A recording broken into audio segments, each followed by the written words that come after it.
Hey, welcome to another episode of Brute Facts. Got a special guest tonight, one whose work I have thoroughly enjoyed. A lot of you ethicists out there will know exactly who he is. We have Russ Schafer-Landau, Dr. Russ Schafer-Landau.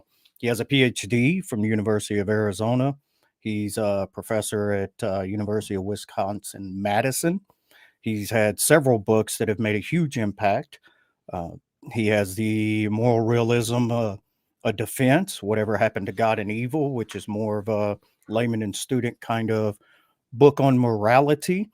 And he is the founder and organizer of Madison Metaethics Workshop that he holds annually. So stick around and we'll bring Dr. Shafer-Landau on.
Hello, Dr. Shafer-Landau. I've been instructed to call Russ. How are you doing?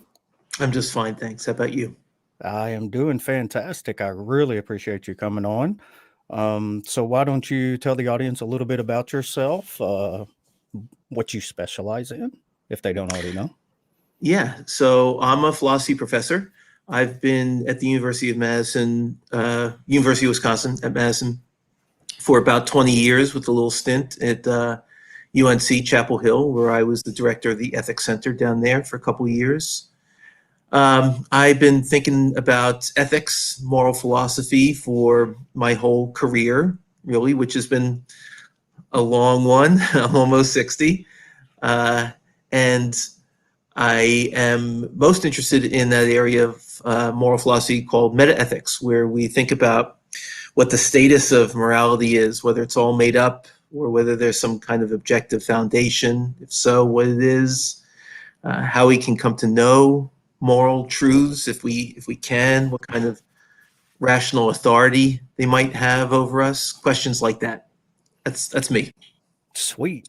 60, man, and you still got way more hair than I've had in a long time. That's just so unfair. And you got a beard to Well, go my with it. beard's a lot grayer than yours. That's it. Hey, it's getting there. It's, it's he's just catching up with me. So luckily I hide most of it underneath. But so a lot of people were wondering, as I asked you before, you're an atheist, right? I am, yeah. Okay, that's what I thought. And as I was talking to you, I told you how much I kind of respected the fact that that was a very hard question to find because especially certain areas like ethics, there tends to be more talk about religion or non-religion than the actual ethical frameworks themselves. Yeah, I take it in the classes I teach and the books I write.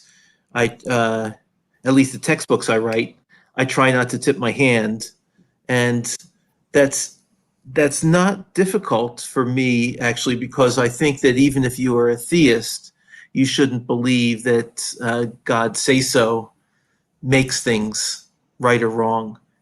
And that I've got a lot of good company among my theist friends. Yeah, I would definitely be in that camp, especially with divine command theory. That's just a hard one to, bite the bullet on one of the horns. So, did you grow up religious or? I didn't really. I mean, I grew up sort of cultural Jew. I got bar mitzvahed. I went to Hebrew school, but there was not a lot of emphasis in the home or in Hebrew school, for that matter. Right. In doctrinal matters, I wasn't brought up thinking that the explanation for things that happen, good or bad, is divine at all. And I never, I never picked up a belief or even an acceptance in the existence of an interventionist God. And I didn't see any justification for believing in a non-interventionist one. So here I am. Well, I mean, either you believe there is or you believe there isn't. It's kind Well, of yeah, you could hang out in the middle and suspend belief, but I don't even do that. yeah. It's even worse. Yeah. So, what got you into philosophy in general? Well, I guess I was a kind of brooding teenager, and that coincided with a very fortuitous thing in my life, which I could not have predicted when I was 14 or 15. I don't remember now. I grew up outside Philadelphia, but I spent the summer working as a prep cook in this hotel in Western Massachusetts. And the head chef in the hotel was a Flossie grad student.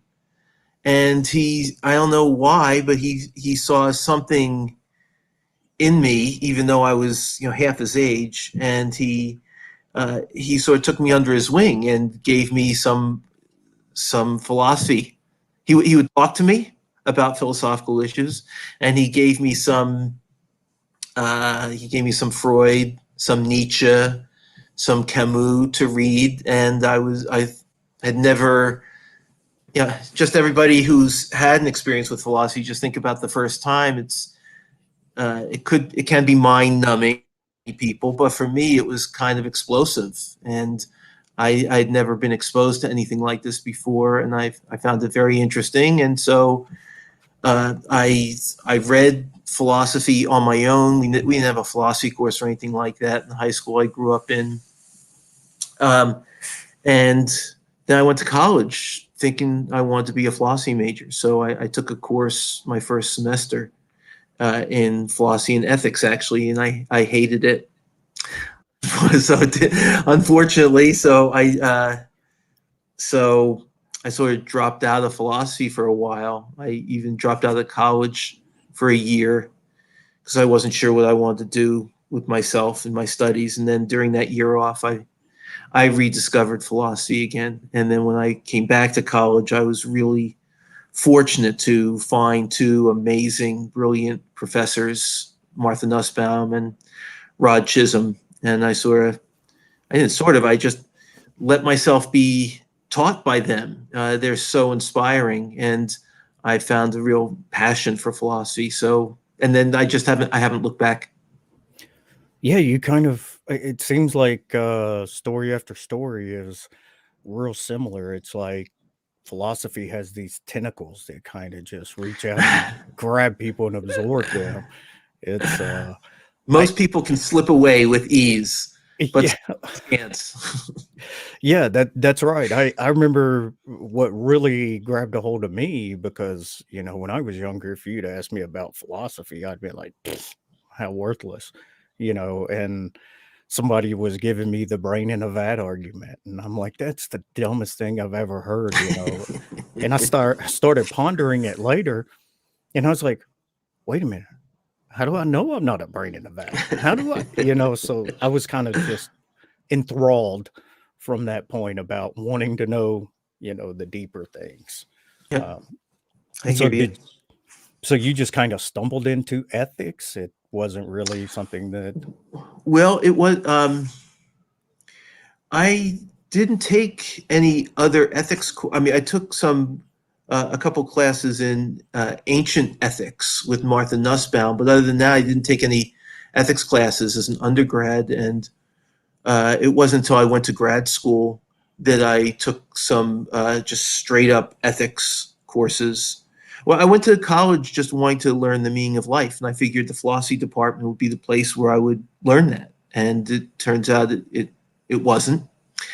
Um, I'm still thinking about those issues and trying to figure them out. But I don't know, maybe 10 years ago, I decided there are probably other young people like I was when I was a younger person who want to think about this sort of seriously. And so I put together a meaning of life course that I have taught intermittently over the last decade, just for people, for people like my younger self.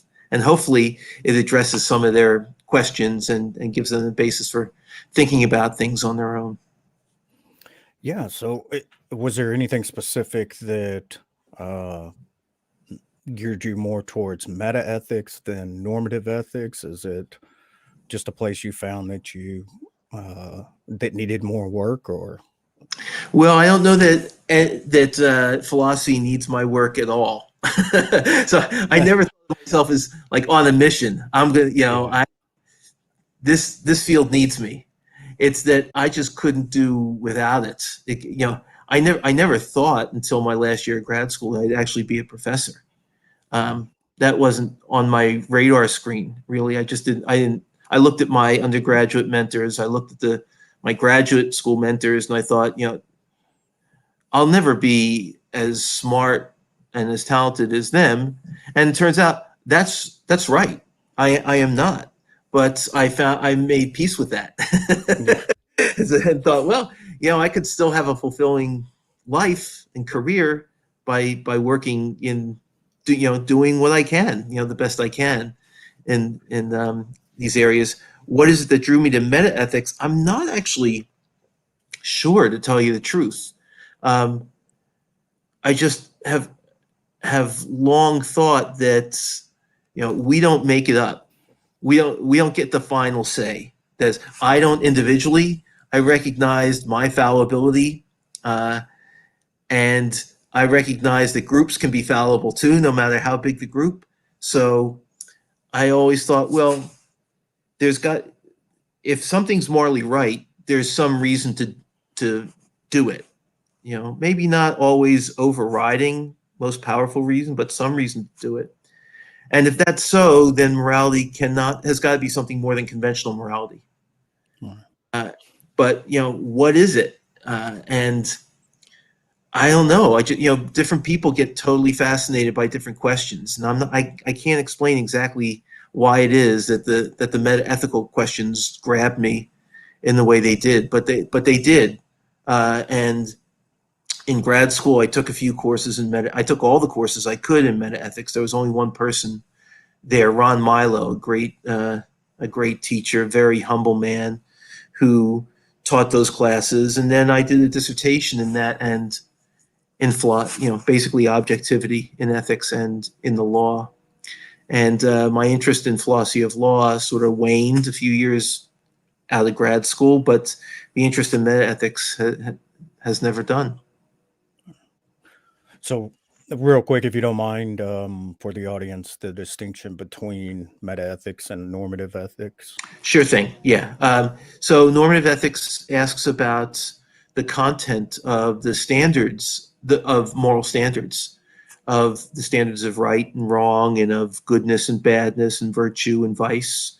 And ideally, if you make discoveries in normative ethics, what you're doing is you're identifying truths about what's right or good or virtuous, and not just enumerating things that are good or right or virtuous, but helping to explain why by invoking principles like the golden rule, for instance. My own view is that the golden rule is not the ultimate principle that governs right actions, but a lot of people think that it is, and there are a lot of intramural disputes among normative ethicists about that matter.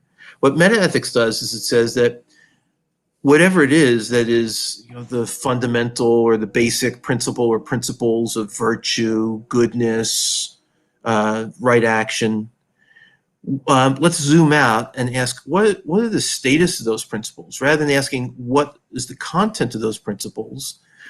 Are those principles just made up? And if so, in what way particularly? Can we know these principles and any truths that follow from them? And if so, how can we know? So it's asking more about the status of moral claims and moral truths, if there are any moral truths at all, rather than trying to discern the content of what's right and wrong or good or bad. Okay. Yeah, definitely. So, and in that, you have a unique position as a non-theist, moral realist, and naturalistic moral realist. So, Yeah, it's not unique, but there aren't a well, million of us either. yeah, that's would so I was wondering myself, would that be a kind of moral Platonism or Yeah, I mean, there are lots of different isms in philosophy, and I'm not sure exactly what you mean by Platonism. If it's a commitment to this idea, if it's just a commitment to this idea that there are moral truths not of our own making that are determined in some way by their essential nature, or the essential nature of the properties that feature in these claims, like the property of goodness or the property of rightness. By property, I just mean a feature. Mhm. Then yes, I'm a Platonist. And if by the non-naturalism bit, that's another ism you tossed out, you mean that these truths, these moral truths, are not of the same type as the truths you'd find in the natural sciences. And if you also mean that the way we come to gain knowledge of these truths is not at least exclusively by means of the ways we gain knowledge of scientific truths, then yep, I'm that kind of person. Right. Yeah, and I noticed on one of the things I admire about the way you explain things is on the various platforms that I've seen you on, you're very careful with defining what you mean by the isms because, as you said, in philosophy, there are lots of isms, and what one person means doesn't necessarily, mean the other person has the same meaning. So, yeah.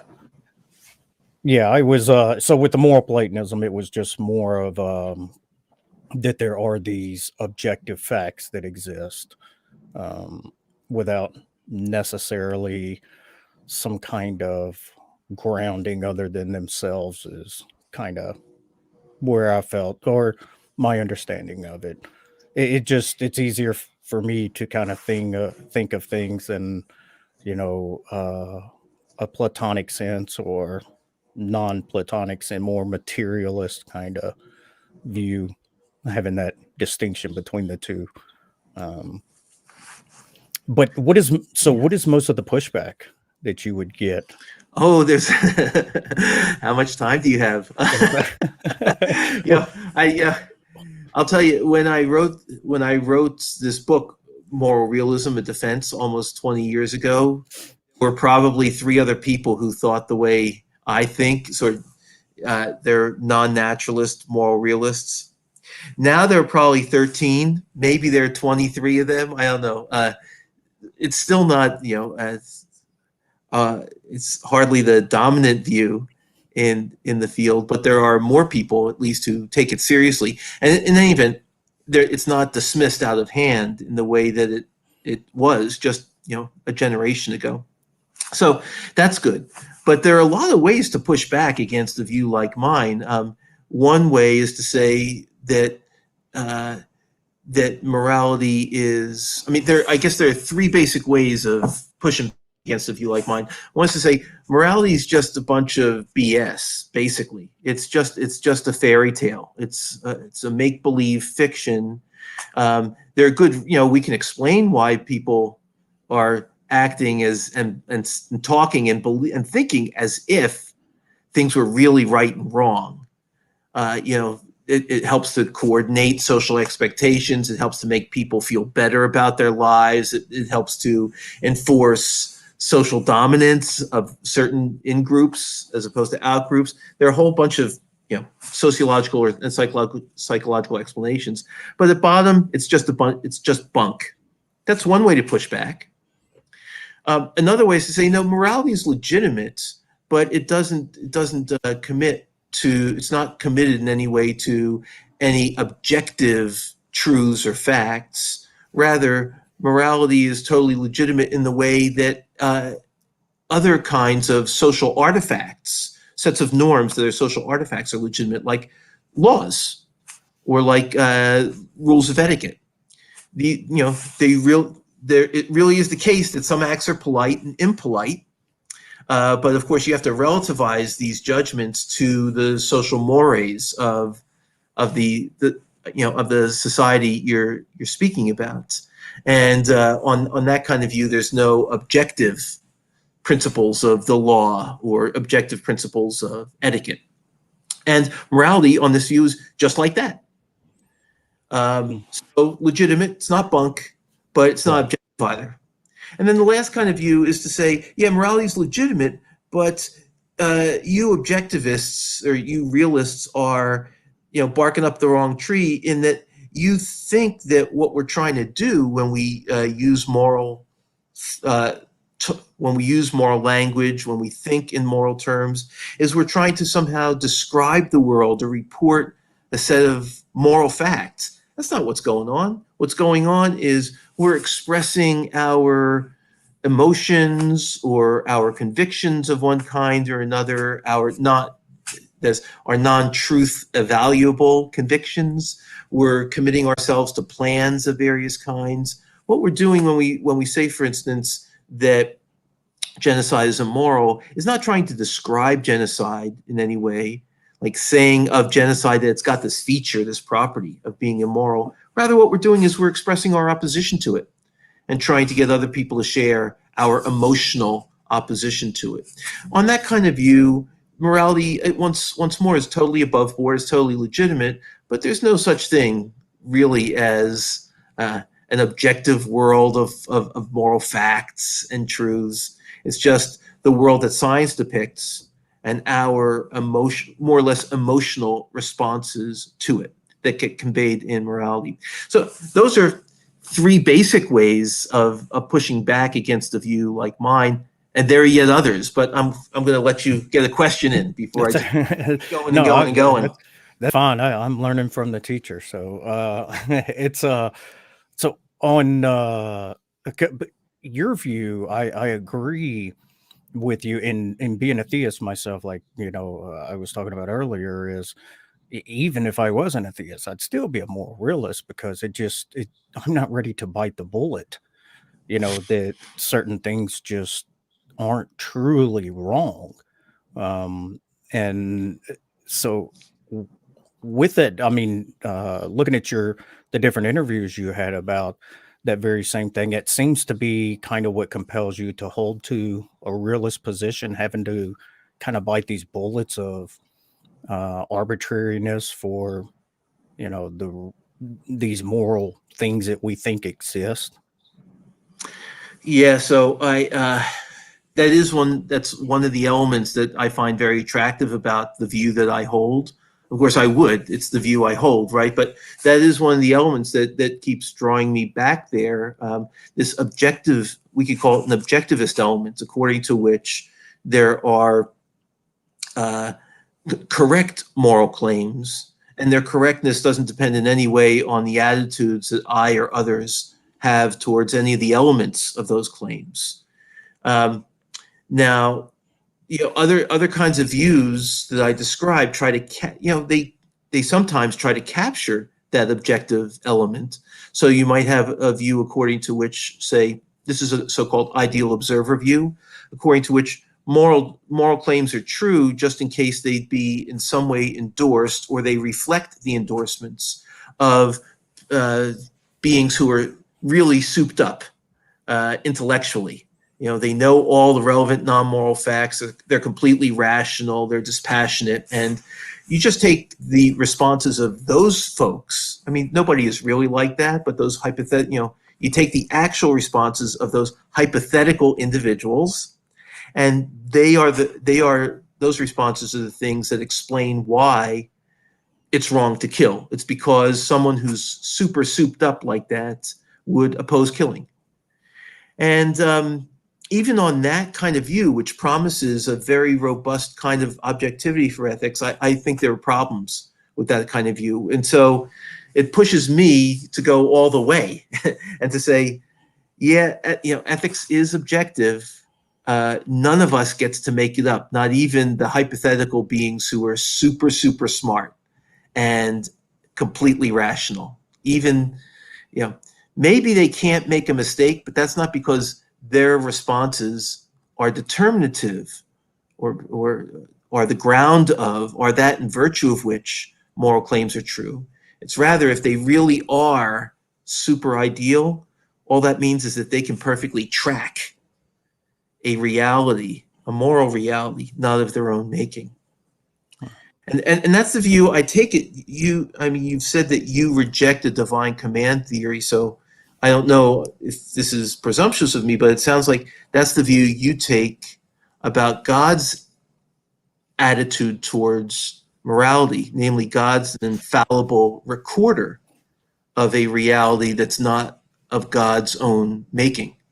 Maybe you don't have that kind of view. I just made the inference on the basis of your rejection of I'm not ready to bite the bullet and say, there is this thing that exists, outside the, nature, whatever one means by nature of God in some kind of way. But I do think that as rational agents, I think that we can explain, we don't have to posit God for, a lot of the objective things that we find in the world. I know a lot of people want some kind of metaphysical grounding, for a lot of the things that, kind of underlie the existence of different ideas.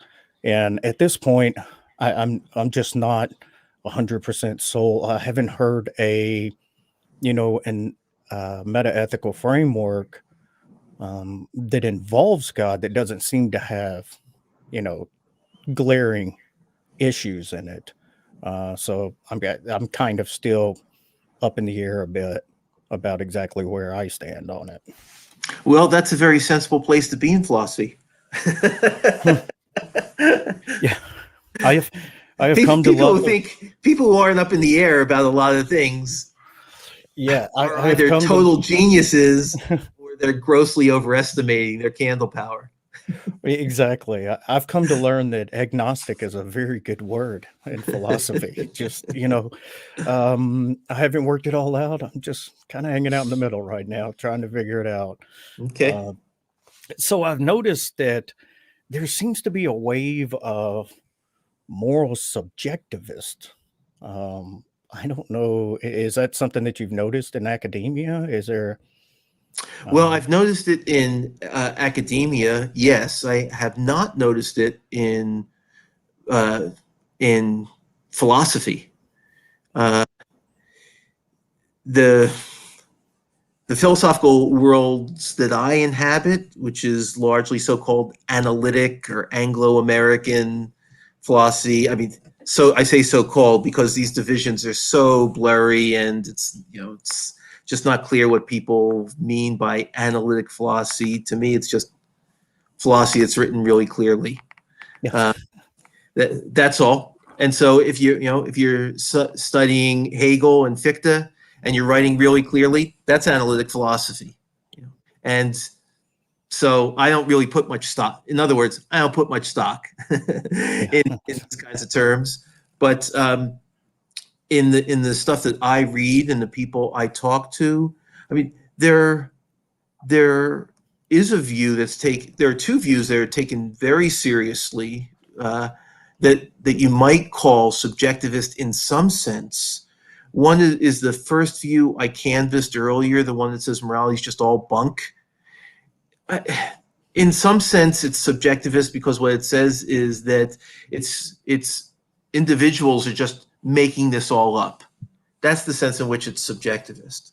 But like I said, subjectivism, like so many other isms, can be used in at least a dozen different ways. So there's another kind of view whose proponents would not call themselves subjectivists, but under one description at least, it seems kind of subjectivist, and that's the view according to which all we're doing when we use moral language is expressing our own emotions or plans or intentions in some way or other, and we're not trying to represent some objective set of moral facts out there.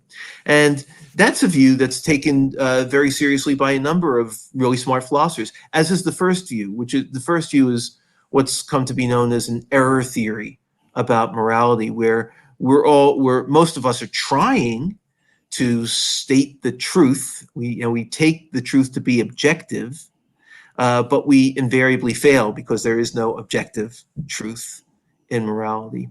And the other one is the other one I spoke about is sometimes called non-cognitivism or expressivism.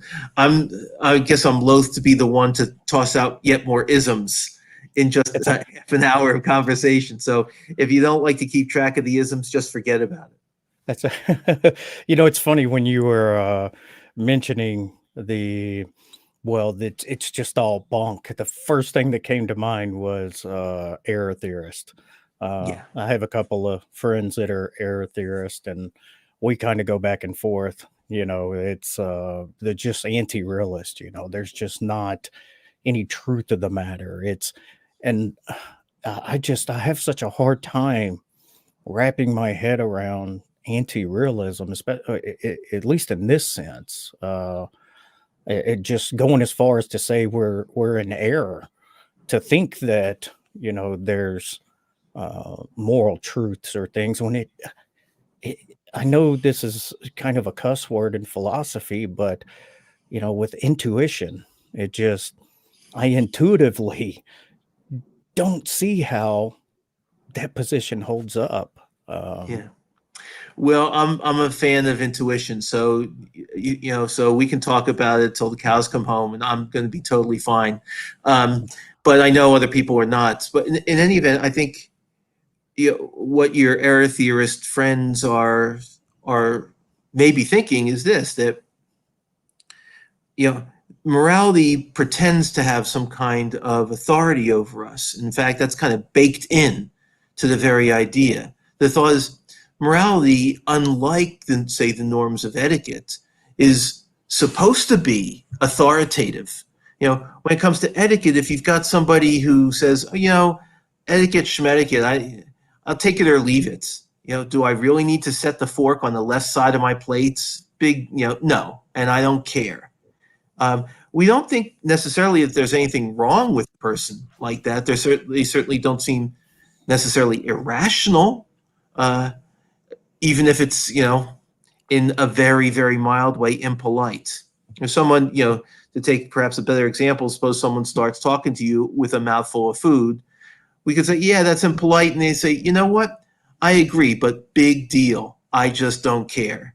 And that person might be a bit of an ass, but they needn't be irrational, and we can, in a cooler moment, recognize, maybe there isn't anything other than just a kind of social coordination, the solution to a social coordination problem when it comes to many, many rules of etiquette.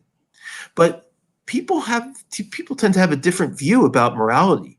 If someone says, you know what, I just don't care whether it's right or wrong to not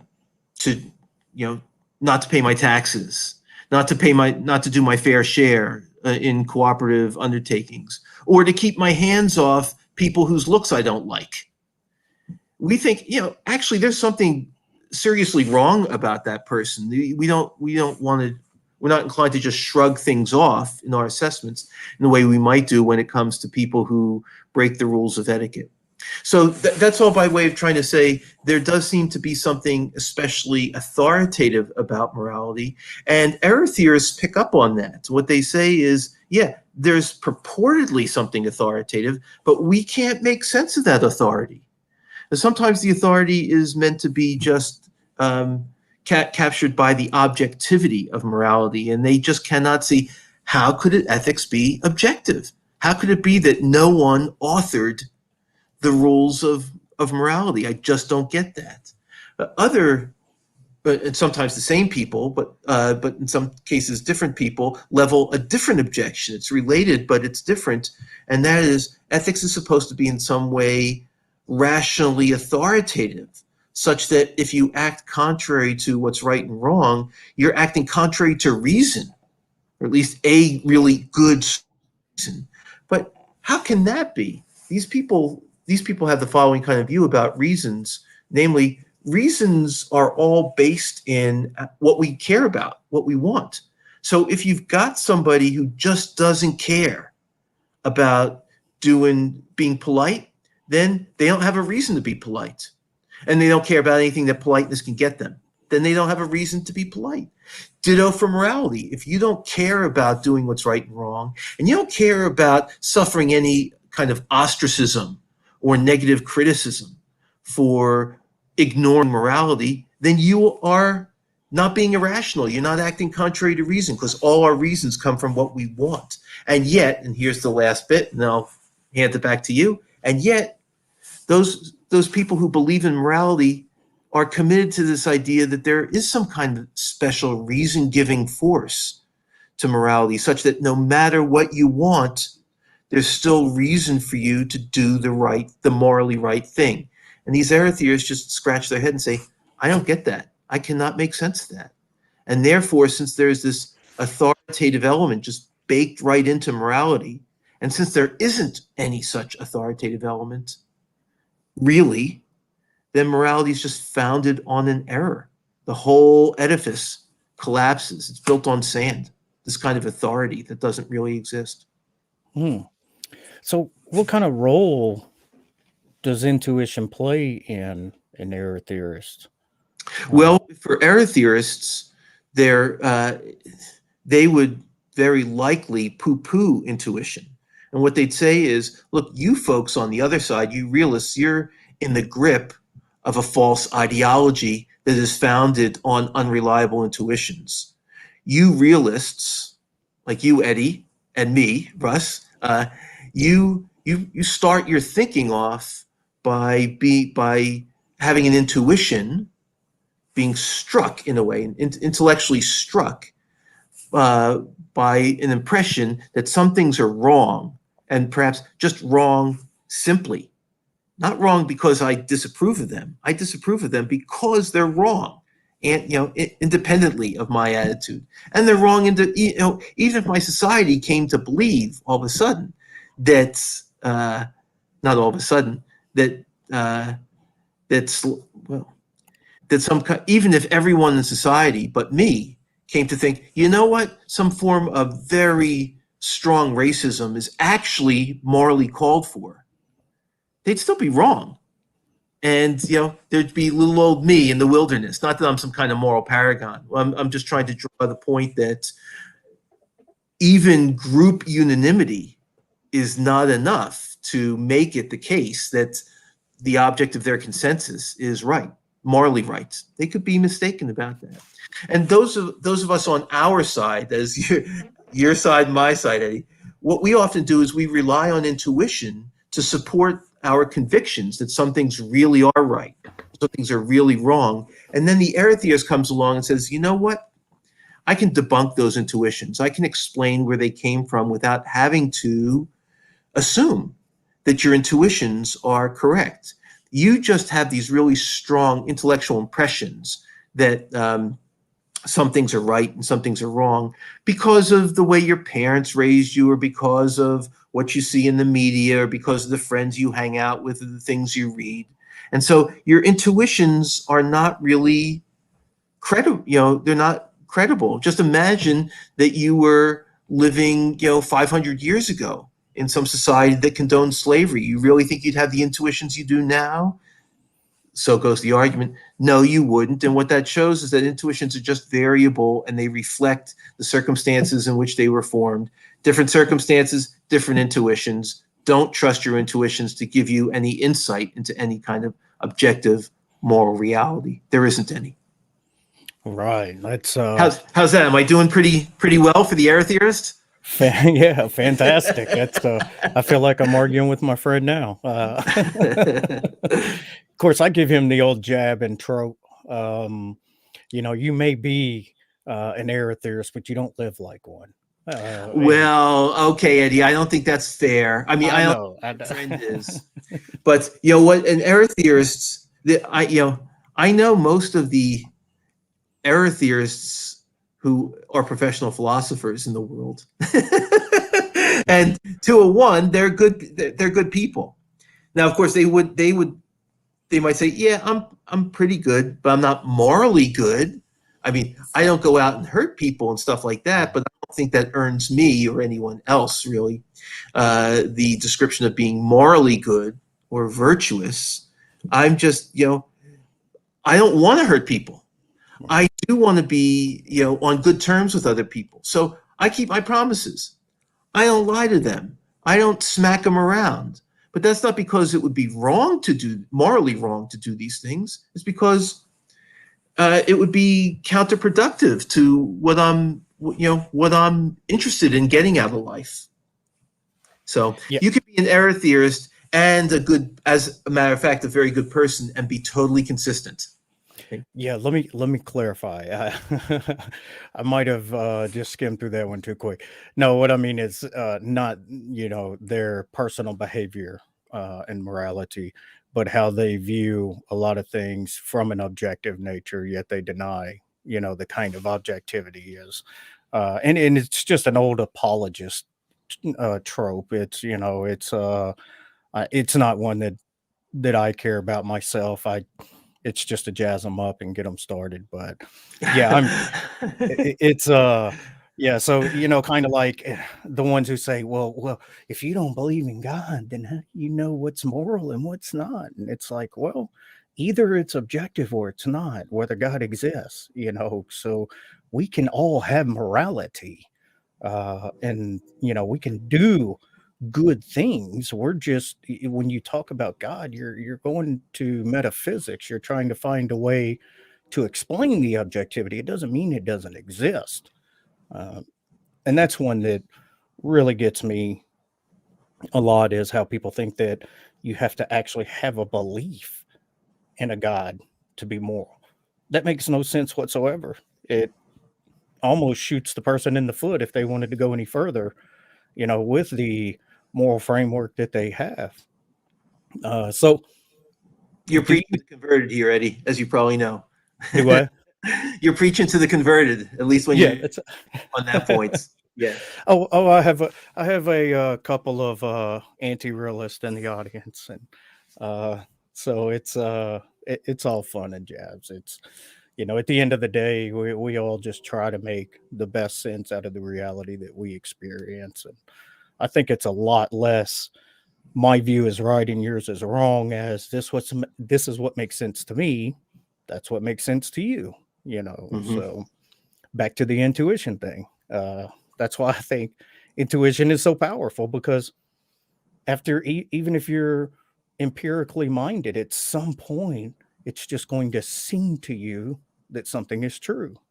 That's your intuition. It's and the way people deny it, yeah, it's fallible, but we got to have some kind of starting point or end point, or we're just going to keep going in circles. Mm-hmm. Yeah, as a general methodological matter, I'm inclined to give credence to the deliverances of our intuition. They are fallible, as you just said, but so are our perceptions, right?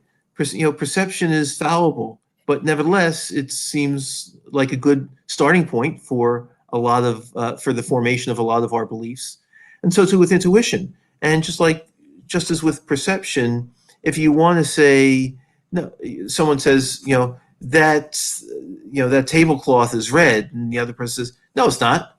Well, and then the first person says, well, look, I got my eyes open, I can see it. Then it's incumbent on the second person to give some kind of story about why it is that the conditions under which that perception were formed aren't actually truth conducive. And I think the same thing is the case when it comes to intuitions. Namely, our intuitions are defeatable, overridable sources of justified belief. They can't always be trusted, but if you are calling some intuitions into question, it's incumbent on you to say why they are to be suspect in a given case. And we can sometimes do that, of course, in just the same way that we, not in exactly the same way, but structurally, we can call into question some people's perceptual reports. They don't. I remember one time I left the eye doctors and I had a pair of sunglasses on because I had eye drops in, and things seemed slightly differently colored to me, and I didn't understand what was going on. It wasn't until someone pointed out the fact that I actually, this absent-minded professor, I had sunglasses on that were polarizing, and so I couldn't actually see colors for what they, quote, normally. That when it comes to our intuitions, especially our moral intuitions, people can say, you know what, that intuition, I know you're struck by it and you may feel very confident in it, but I can tell you why there's some grounds for suspicion. Perhaps it too comfortably serves your self-interest to believe as you do. Or perhaps it's just very clear that you're just parroting some authority figure, maybe your parents or somebody else that you heard this very thing from that morning, whatever it is.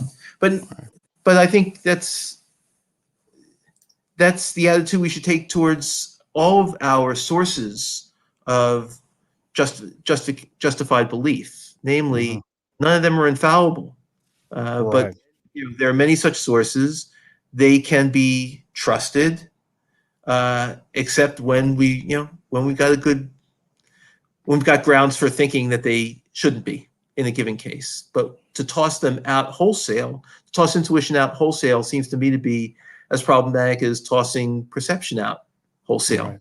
Just because they're erroneous, maybe more of our moral intuitions are erroneous than our perceptions are.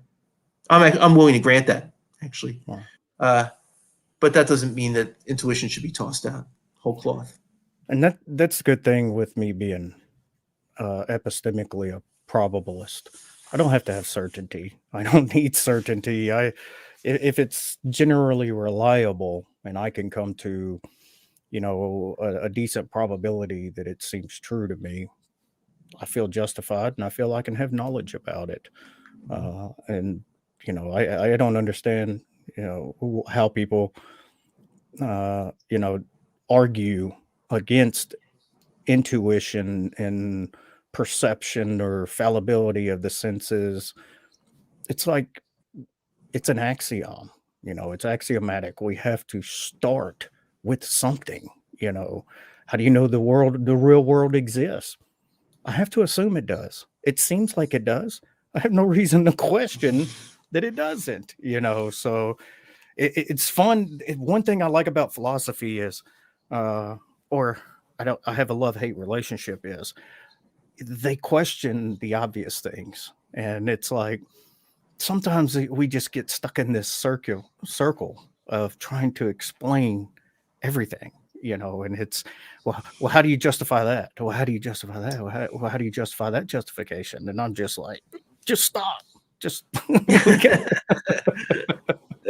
Yeah, people's tolerance for philosophizing, has different limits. You can't justify everything all at the same time. right. You Yeah, gotta go absolutely. piecemeal. Yeah. Absolutely. So, for the hard questions now, what kind of music do you listen to?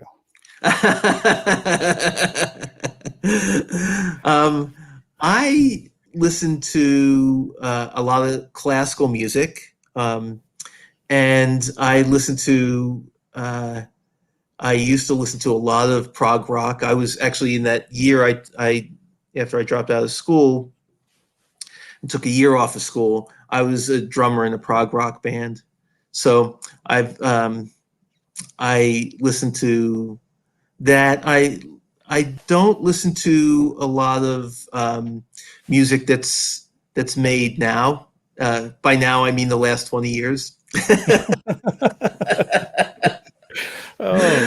Oh, But I do, but I listen to a lot of rock music and a lot of classical music, and some and a lot of blues. oh, I love blues. I'm originally from Memphis, Tennessee, and Oh well, there you go. Yeah, so yeah, you're all over that. yeah, I miss going hanging out on Beale Street and just listening to Mm-hmm. some homegrown blues. It's nothing like it live. It's fantastic. Yeah. Uh, so this tends to be one of the hardest ones that I get from philosophers. Who's your favorite philosopher, and do you have one? Oh boy, I don't know that I've got a favorite. What I got to be diplomatic here. I don't know if I've got a favorite philosopher. I've got a, most philosophy for me is really hard to read. So I for pleasure I read novels, uh, and I've got a bunch of favorite novelists. But philosophers, I always enjoy reading Martha Nussbaum. Uh, my dissertation director, Joel Feinberg, is a delight to read.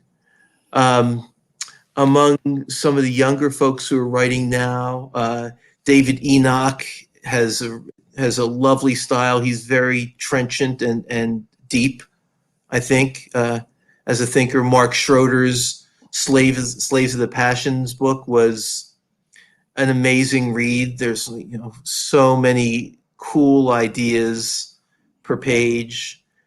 I'm gonna. I wish you'd prep me with this one so I could. Things. Agnes Callard is someone who's really interesting to read. She's also one of these people who's got a ton of exciting ideas and who knows how to write really fluidly. That's a start. That's the reason I don't prep it, is because that's one that I want to hear on the spot. Because being in, I'm not an academic in philosophy, but being in philosophy, it's kind of a hobby and passion. As long as I couldn't name a single philosopher that I think is, because there's so much that I think we can pull from so many different, philosophers. I love to just kind of see. Rarely, I have had a couple just shoot one or two off the top, and I'm like, wow, they must have had a huge impact. Well, I'll tell you what. I think the person who's got the most truths per page is W.D. Ross in his book, The Right and the Good. Yeah, He's I haven't read a that book. stylist, Yeah. but there's a lot of truths going on in that book, I think. Awesome. I'm gonna check that one out for sure. I've heard Yeah, about the and book. it's a I just short book, so it's even better. yeah. Oh yeah, that's especially me. I'm very ADHD. It's so yeah. When you had mentioned analytic philosophy, and it was hilarious, when we were you kind of comparing that you brought up Hegel, because it seems like anytime somebody talks about continental philosophy, one of the first people that come up is Hegel, Mhm. and so my wife was asking me the other night, about the distinction between the two. And it was very similar to your response. I told her, I said, if you can understand it, it's analytic. If you can't understand it, it's Of, continental. of course, the Yeah. thunderbolts from those who study Fichte and Schlegel Oh, are going to be raining down. But no, like I absolutely. said, let a Yes. thousand flowers bloom. I just myself have, some philosophical texts are just require a whole lot more training to even be able to get in. And so if you open a book by Derek Parfit and you've got some philosophical aptitude, you're going to be able to get a lot. If you open the book by Heidegger, if you open Being and Time, uh, you're not going to get, I think, you're not going to be able to get a lot. You're going to need some training. You're going to need people who are well acquainted with this tradition to be able to hold your hand. And there's nothing the matter with that. It's just a different way of doing things. It's a different tradition. And where I say I don't believe that these traditions are disjoint. There's substantial overlap, but nevertheless, talking grossly at a very large level, and probably not probably, but a bit of a caricature. If you can if it's lucid right off the bat and clear, it's analytic. But like I said, that's a caricature. Yeah, So it is. It's I'm trying to because prevent. Yeah. yeah, because a lot of analytic philosophers get a lot from the quote unquote continental philosophers, and Hmm. it's just a different level of abstractness that they kind of think on. It's like I just attribute it to them being far greater, far more intelligent than I am, and Well, I got to kind of build up to that level. So. Uh, but yeah, I there's think you're always a absolutely. bunch of people who are a lot more intelligent than you, no matter who you happen to be. Well, yeah, That's with one of the things when you were talking, I'm not one of them. it's you're too humble. That's you kind of touched on it earlier, and that's my thing. Is the longer I spend in philosophy, the more I learn that I don't know. Yep, It's like I hear you. you think you have a grasp on something, and then you read somebody else, and they're just kind of blow yours away, and you're like, okay, well, I really didn't know much about that I thought I did. Yeah. It's like a fractured glass. You can spend your entire career on one little crack in this mass, in philosophy. And you can get drugged so many different ways. It's insane. So, Yep. but I promise you, I'd keep you only an hour, and I am extremely appreciative that you decided to come on with us. Happy to do it. All right. Do you have I've got his site description or link in description for you guys down below. Check out his books. Do you have anything that you're working on you wanted to mention or plug or? Uh, no plug. I mean, I am working on 3 books with a couple of collaborators, and I've been doing it for the last 8 years. My colleague at UW, John Bengson, and a colleague at the University of Vermont, Terence Cuneo. We've got a book on philosophical methodology that's coming out with Oxford in a few months. We've got a book called The Moral Universe, which we are finishing up and hopefully will do in the next like 3 or 4 months. and that's a defense of non-naturalist, moral realist, moral metaphysics. And then we've got a book called Grasping Morality, which we're about halfway through, and that likely won't be done for a couple of years, where we talk about moral epistemology and the nature of moral motivation. So that's basically been my big project, aside from some textbook work over the last many years. Those have been my big research projects, and it's really fun to do them collaboratively with two super smart philosophers. Yeah, you're talking right up my alley, mixing morals and epistemology, because epistemology is kind of where I hang out the most. Yeah, I'm just so happy and stoked that you came on here and spent the time with us and explained everything and let us pick your brain a bit. We would, good luck on the stuff coming out. I'm definitely going to check those books out. And I'm going to let you have the rest of your night, and I'm going to see everybody else out of here. If you want to hang out in the backstage, I'll be there in a minute. If not, if you got to go, that's fine. Sure. I will talk to you later on. Thanks for having me on, Eddie. All right, take it absolutely. There you go. Russ Schafer-Landau. Man, I have thoroughly enjoyed his work. I am super stoked that he agreed to come on. For everybody that's here live on YouTube, we are on every podcast platform and actually doing very well on the podcast platform. I'm just about at 2,000 downloads and gaining significantly each day. So for all of you that listen on the podcast, thank you so much for the downloads and for being here. I have two big guests coming up. I have Stephen Law and Greg Kokel from Stand to Reason. We will have Stephen November 23rd and Greg Kokel December 1st, which is my birthday. So I'll get another year older and quite a few more gray hairs. But thank you everybody for showing up. Don't forget to hit the like button and subscribe, and we will see you guys next time.